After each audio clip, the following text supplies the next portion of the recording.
அழகு மிகுந்த ராஜகுமாரி மேகமாக போகிறாள்.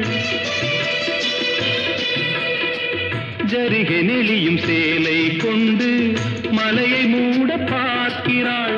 பள்ளம் சிலர் உள்ளம் என ஏன் படைத்தான் ஆண்டவன்?